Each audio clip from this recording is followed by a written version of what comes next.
கோயம்புத்தூர் குண்டுவெடிப்பினுடைய ஆரம்ப புள்ளின்னு பார்த்துட்டோம்னா, தேசத்தின் எதிரிகளுக்கும் இங்கே தமிழக காவல்துறைக்கும் ஏற்பட்ட ஒரு பிரச்சனையா தான் நம்ம பார்க்கணும். இது நெறைய பேர்லாம் வந்துட்டு மதக்கலவரமா சொல்லிட்டுருப்பாங்க. மதக்கலவரத்தினுடைய பின்னணியில தான் இதெல்லாம் நடந்துச்சுன்னு.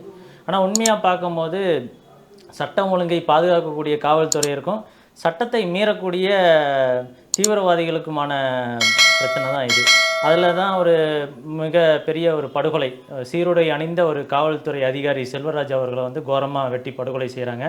அந்த நேரத்தில வந்துட்டு சில நபர்களை கைது செய்யும்போது, அந்த ஒரு குறிப்பிட்ட மதத்தைச் சேர்ந்தவர்கள்லாம் வந்து அந்த குற்றவாளிகளை காப்பாத்துறதுக்கு ஒரு நெறைய முயற்சிகள் செஞ்சாங்க. காவல்துறை அதிகாரிகள் அந்த பகுதிக்குள்ளேயே போகவிடாம, ஒரு மிகப்பெரிய அரணா அந்த பகுதிய இது பண்ணாங்க. அதையெல்லாம் மீறி காவல்துறையினர் போய் நெறைய பேர கைது பண்ணும்போது, அங்க காவல்துறை அதிகாரிகள்லாம் தாக்கப்படுறாங்க. அதனுடைய ஒரு வெளிப்பாடா காவல்துறையினர் தடியெல்லாம் நடத்தினதையெல்லாம் வச்சுக்கிட்டு, அங்கிருந்த பாதிக்கப்பட்ட சிலர்களையெல்லாம் இந்த அல்லுமா அப்படிங்கிற ஒரு தீவிரவாத இயக்கம் வந்து அவர்களுக்கு சாதகமா பயன்படுத்திக்கிட்டு, அந்த நபர்களையெல்லாம் மூளைச்சலவை செய்து, அவர்கள் கையிலெல்லாம் கொடூர வெப்பன்ஸ் எல்லாம் கொடுத்து, அவர்களை வந்து தொடர்ந்து இந்த பயிற்சி செஞ்சு, தமிழகம் முழுவதும் இது வந்து கோயம்புத்தூர்ல மட்டும் நடத்துறதுக்கு திட்டமில்ல. தமிழகம் முழுவதும் நடத்துவதற்கு தான் திட்டமிட்டிருந்தாங்க. அதுவும் இல்லாம இது முதல் சம்பவம் கிடையாது. அதற்கு முன்னாடி ஆர்எஸ்எஸ் காரியாலய குண்டுவெடிப்பு, நாகூர்ல தங்க முத்துகிருஷ்ணன்னு சொல்லிட்டு அவருடைய டிஃபன் பாக்ஸ் குண்டுவெடிப்பு, அதுக்கப்புறம் இந்து முன்னணி அலுவலக குண்டுவெடிப்புன்னு தொடர்ந்து இது போன்ற சதி செயல்களை செஞ்சுட்டு இருந்தாங்க. சின்ன சின்னதா செஞ்சுட்டு இருந்தாங்க. இந்த கோயம்புத்தூர் குண்டுவெடிப்பு அதனுடைய தொடர்ச்சியாக மிகப்பெரிய அளவுல இருந்திருக்கு. முதலாக தமிழகத்தில் ஜிஹாத் படுகொலைன்னு சொல்லக்கூடியது வந்துட்டு நிகழ்ந்த இடம் இங்க கோயம்புத்தூர் தான். இந்து முன்னணியிலயும், ஆர்எஸ்எஸ்லயும் முக்கிய பணி செய்துட்டு இருந்த ஒரு நபர், கெம்பட்டி காலனியைச் சேர்ந்த வீர கணேஷ்னு ஒருத்தர் வந்து 31/8/1989ல கோரமாக படுகொலை செய்யப்படுறார். அதற்கடுத்து தமிழ்நாட்டில் எங்கேயுமே நடக்காத அளவுக்கு ஒரு நோட்டீஸ் ஒன்று ஒட்டுறாங்க. அந்த குறிப்பிட்ட இந்துக்கள் அதிகமாக வாழக்கூடிய பகுதியில் ஒரு 10 இடங்கள்ல நோட்டீஸ் ஒட்டுறாங்க. பத்வா நோட்டீஸ்னு அதற்கு பேர். 10 நாட்களில் மூகாம்பிகை மணி, பரமசிவம், நாராயணன், இன்றைக்கு இருக்கக்கூடிய அர்ஜுன் சம்பத்ஜி, இந்து மக்கள் கட்சியினுடைய தலைவராக இருக்கக்கூடிய அர்ஜுன் சம்பத்ஜி, கோட்டை சரவணன், அப்புறம் நம்ம சிவா, அப்புறம் இன்னும் 2 பேர் இருக்காங்க, பேர் சரியா ஞாபகம் இல்ல. இவர்களில் வந்துட்டு எல்லாத்தையும் 10 நாட்களில் படுகொலை செஞ்சிருவோன்னு 10 நாளுக்கு முன்னாடி ஒரு சுவரொட்டி ஒட்டப்பட்டு, 10வது நாள் வந்துட்டு கரெக்டாக பார்த்தோம்னா 5 செப்டம்பர் 1991 வந்துட்டு வீரசிவான் இந்து முன்னணியில் வந்துட்டு முக்கிய பொறுப்பாளராக இருந்த வீரசிவாஜி வந்துட்டு கோரமாக வெட்டி படுகொலை செய்யப்படுறார். அந்த இடத்துல ஒரு இதே மாதிரி சீருடை தரித்த ஒரு காவல்துறை அதிகாரி தான் போய் அதெல்லாம் தடுக்க முற்படுறாரு, முடியல. ஆனால் அது திட்டமிட்டு ஒரு கோரமாக நிகழ்த்தப்பட்ட ஒரு படுகொலை. இந்த மாதிரி படுகொலைகள் தொடர்ந்து நடந்துட்டு இருந்த ஒரு பகுதி தான். இந்து இயக்கத்திலையும் இந்துக்களும் மிக மோசமாக பாதிப்படைஞ்சிட்டு இருந்த ஒரு இடம் தான் கோயம்புத்தூர். அதனுடைய தொடர்ச்சியாக இந்த குண்டுவெடிப்பு நிகழ்ந்துச்சுன்னா கிடையவே கிடையாது. முதல்ல சட்டத்தை பாதுகாக்கக்கூடிய ஒரு காவல்துறை அதிகாரிகள் ஒரு குறிப்பிட்ட பகுதிக்குள்ளே போய் எந்த ஒரு குற்றவாளியும் கைது பண்ண முடியாமல் இருந்துச்சு.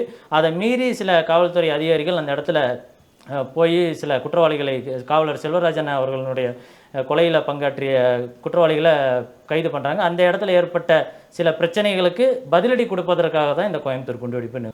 எனக்கு அப்போ ரொம்ப சின்ன வயசு. நான் வந்து ஆர்எஸ்புரத்தில் எங்கள் பகுதியில் இருக்கக்கூடிய இந்து முன்னணியை சேர்ந்தவர்கள் வந்து என்னை கூட்டிகிட்டு போயிருந்தாங்க. அந்த அத்வானின்னு ஒருத்தர் வர்றார். அப்போ அத்வானின்னா யாருன்னு தெரியாது. ஏதோ ஒரு ரத யாத்திரை நடத்தின ஒரு நபர் வராரு. அந்த வயசில் பெருசாக ஒரு சித்தாந்தமெல்லாம் அறிவெல்லாம் இருக்காது. எங்கள் பகுதியில் இருக்கக்கூடிய பெரிய பசங்க அந்த ஸ்டேஜில் இருக்கவங்க கூப்பிட்டாங்கன்னு போனோம். ஒரு இடத்துல இவங்க கூட்டிகிட்டு போன இடத்துல கூட்டம் எல்லாம் கம்மியாக இருந்துச்சு. இன்னொரு இடத்துல கூட்டம் இருந்துச்சு. நாங்கள் இந்த வேடிக்கை பார்க்குறதுக்காக அங்கே எங்கன்னு சுற்றிட்டு இருந்தோம். கிட்டத்தட்ட ஒரு 5-6 பேர். ஒரு மிகப்பெரிய ஒரு வெடி சத்தம் கடிச்சு ஆர்எஸ்புரத்தில் அந்த போஸ்ட் ஆஃபீஸ் பக்கத்தில் இருக்கக்கூடிய முதல் ஒரு சின்ன ஒரு மரத்துக்கடியில் தான் வெடிச்சிச்சு. அந்த நேரத்தில் எங்களுக்கு நாங்கள் வெடி இதெல்லாம் கேள்விப்பட்டதில்லை. அந்த படத்துலையெல்லாம் வர்ற மாதிரி நிலநடுக்கம் ஏற்பட்டுருச்சு, பூமி பாதி உள்ளே போயிடுச்சு, அந்த மாதிரி தான் நினச்சி. இந்த முடி வந்துட்டு கொஞ்சம் இப்படி தான் நின்றுட்டு இருந்துச்சு எங்களுக்குலாம் இந்த வெடிச்சத்தத்தை கேட்டு. அதுக்கப்புறம் எப்படி ஓடி வந்தோம், பயத்தில் வந்தோம், எல்லாருமே ஓட ஆரம்பித்தாங்க, நாங்களும் ஓடி. சின்ன ரொம்ப ஒரு 14 வயசு அந்த மாதிரி தான் இருக்கும். நாங்கள் சும்மா இந்த பெரியவங்க கூட வேடிக்கை பார்க்க போனது தான். எங்களுக்கு அந்த அளவுக்கு சித்தாந்த அறிவோ இல்லை இந்துக்கள் மீது தான் இப்படி ஒரு தாக்குதல் நடத்துகிறாங்க அப்படின்னுலாம் தெரியாது. அதற்கப்புறம் பெரிய கொஞ்சம் வயசெல்லாம் ஆனதுக்கப்புறம் தான் இந்த நுணுக்கம் இதெல்லாம் என்ன, எதுக்காக நடந்துச்சு, என்ன வகையாக நடந்துச்சுன்னு இந்த இந்துத்துவாவில் பயணிக்கும் போது தான் சிலதெல்லாம் பார்த்தோம். அடுத்தது இந்த மாதிரி உண்மை சம்பவங்கள் தமிழ்நாடு அரசிலிருந்து கொடுத்த வெள்ளை அறிக்கையும் காவல்துறையில் பதிவு செய்யப்பட்ட அந்த குற்ற அறிக்கைகள் ஜட்ஜ்மெண்ட்டை எல்லாம் தாண்டி இந்த குற்றவாளிகளை, இந்த ஒரு குறிப்பிட்ட பயங்கரவாதிகளை, தீவிரவாதிகளை நல்லவர்களாக காட்டுவதற்கு சில இடதுசாரி அமைப்புகள் வந்து சில இதெல்லாம் பண்ணிகிட்ருக்காங்க. அதில் இந்த தாளிடப்பட்ட கதவுகள்னு ஒரு புஸ்தகம், அடுத்தது நிறைய இந்த மாதிரி சின்ன சின்ன குறும்படங்கள், புஸ்தகமெல்லாம் எடுத்துகிட்டு இந்த நபர்களை வெளியிட சொல்லணும்னு சொல்கிறாங்க. நாங்கள் இவர்களை வெளியிடக்கூடாதுன்னு சொல்கிறோம். ஏன்னா இங்கே இருக்கக்கூடிய இந்திய இஸ்லாமியர்களை தீவிரவாதிகளாக்கக்கூடிய ஜிஹாத் கும்பல் தான் இந்த தீவிரவாதிகள். இந்த இந்துத்துவவாதிகளெல்லாம் என்ன நினச்சிட்டு இருக்காங்கன்னு நினச்சோம்னா, இஸ்லாமியர்களுக்கு எதிரானவர்கள் நினச்சிட்டு இருக்காங்க. எந்த ஒரு இந்து இயக்கத்து நபரும் அப்படி நினைக்கிறது கிடையாது. இந்திய இஸ்லாமியர்களை தீவிரவாதிகளாக்கக்கூடிய இந்த ஜிகாதிகளுக்கு எதிராகத்தான் வேலை செஞ்சுட்டே இருக்கிறாங்க. அதனால் நாங்கள் தொடர்ந்து இந்த குற்றவாளிகளை வெளியிடக்கூடாதுன்னு போராட்டங்கள் பண்ணிகிட்ருக்கோம். வன்னியரசு அவர்லாம் வந்து நேரடியாக பார்த்துட்டு போனாங்க. இங்கே இருக்கக்கூடிய நிறைய தீவிரவாதிகளை ஊக்குவிக்கக்கூடிய இடதுசாரி கும்பல்லாம் போய் பார்த்துட்டு வந்தாங்க. அதற்கப்புறம் அந்த சமூக வலைதளங்கள் வந்து அந்த புகைப்படங்கள்லாம் நீக்கப்பட்டிருக்கு. அதனால் இந்த மாதிரி நபர்கள் இப்போ யார் குற்றம் செஞ்சாலும் குற்றவாளின்னு சொல்லக்கூடிய ஒரு அமைப்பு என்றைக்கு வருதோ அன்றைக்கி தான் நம்மளுடைய இந்தியா வந்து ஒரு பாதுகாப்பான சூழலில் இருக்கும். இவங்க தொடர்ந்து அந்த எங்கே ஒரு தீவிரவாத செயல் நடந்தாலும் அவர்களை ஊக்குவிக்கக்கூடிய இந்த இடதுசாரி அமைப்புகள் தான் மிகப்பெரிய அச்சுறுத்தலாக இருக்குது இன்றைக்கி நமக்கு. அந்த மாதிரி பார்க்கும்போது இவ்வளவு வெடிபொருட்கள் இருக்குது, அதை சுற்றி மணல் மூட்டையெல்லாம் அடுக்கி வச்சுருந்தாங்க. எங்கள் பேரண்ட்ஸ்லாம் வெளியில் விடல, ஸ்கூல் காலேஜெல்லாம் யாருமே ஓப்பன் பண்ணல. அதை பற்றி தொடர்ந்து பேசிகிட்டு இருந்தாங்க. ஒரு கோயம்புத்தூரே வந்துட்டு ஒரு இருண்ட மனநிலையில் தான் இருந்துச்சு. எங்களை மளிகை கடைக்கு கூட அனுப்பாமல் வீட்டுக்குள்ளே பொத்தி வச்சுருந்தாங்க. அதை தாண்டி நம்ம இந்த கோயம்புத்தூரில் இவ்வளவு வெடிபொருட்கள் தான் இருந்துச்சுன்னு 58 இடங்கள் சொல்கிறாங்க. 58 நபர்கள் இறந்துபட்டு போனாங்க. அதில் 6 பேர் பார்த்திங்கன்னா ஒரு குறிப்பிட்ட மதத்தை சார்ந்தவர்கள். நம்ம இந்த பொது இடங்களில் நிகழ்ந்த வெடிகுண்டு விபத்தில் பிற மதத்தவர் யாருமே செல்ல, முழுக்க இந்துக்கள் தான் இருந்தாங்க. இந்த 6 பேர் மட்டும் இந்த தீவிரவாதிகள் தேடுதல் நடத்தும் போது ஒரு குறிப்பிட்ட ஒரு பில்டிங்கில் பதுக்கி வச்சுருந்த வெடிகுண்டு வெடித்து தான் இறந்தாங்க. அப்போ மொத்தம் 52 இந்துக்கள் ப்ளஸ் ஒரு 6 மாற்று மதத்தை சேர்ந்தவர்கள், அவர்கள் தீவிரவாதிகள். அவங்க வச்சுருந்த வெடியில் வெடித்து இறந்துபட்டு போனவங்க. இந்த கைப்பற்றப்பட்ட பொருட்கள் இங்கே கோயம்புத்தூரில் அந்த வெடிகளை வந்து செயலிழக்க செய்ததை தாண்டி இந்த குற்ற நிகழ்வு வெடிகுண்டு தாக்குதல் வந்து நடக்கும்னு காவல்துறை நுண்ணறிவுக்கு வந்து ஒரு 6 மாதத்துக்கு முன்னாடியே தகவல் தமிழக காவல்துறை கொடுத்துருக்கிற வெள்ளை அறிக்கையில் அவங்களுக்கு பார்த்துருந்துருக்கலாம்.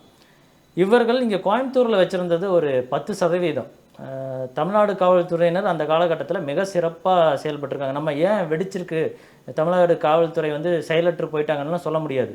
இந்த தகவல் அவங்களுக்கு தெரிஞ்சு மிக விழிப்போடு இருந்து சென்னையில் மட்டுமே கிட்டத்தட்ட ஒரு 1400 டெட்டனேட்டர்கள், எலக்ட்ரிக் டெட்டனேட்டர் ஒரு 1400, அது போக ஒரு 500 ஜெலட்டின் பக்கம் கைப்பற்றிருக்காங்க. கோயம்புத்தூரில் இந்த குண்டுவெடிப்பு நிகழ்கிறதுக்கு முன்னாடியே ஒரு 586 ஜெலட்டின்களும் ஒரு 1500 டெட்டனேட்டர்களும் கைப்பற்றிருக்காங்க. இதெல்லாம் கைப்பற்றினதை மீறி மிகப்பெரிய ஒரு திட்டமிடலோடு தான் இந்த கோயம்புத்தூர் நடந்திருக்கு. தமிழ்நாடு காவல்துறை இன்னும் கொஞ்சம் இந்த செயலெல்லாம் செய்யாமல் இருந்திருந்தாங்கன்னா ஒட்டுமொத்த தமிழகமே வந்துட்டு ஒரு இருண்ட நிலைமைக்கு போயிருந்திருக்கும். நம்ம அதையெல்லாம் தடுக்கும் விதமாக காவல்துறையினர் நிறையா பண்ணியிருக்காங்க. இதெல்லாம் வந்துட்டு அந்த இப்போ நம்ம சில தேடி படிக்கும் போது தெரிஞ்சுக்கிட்டது.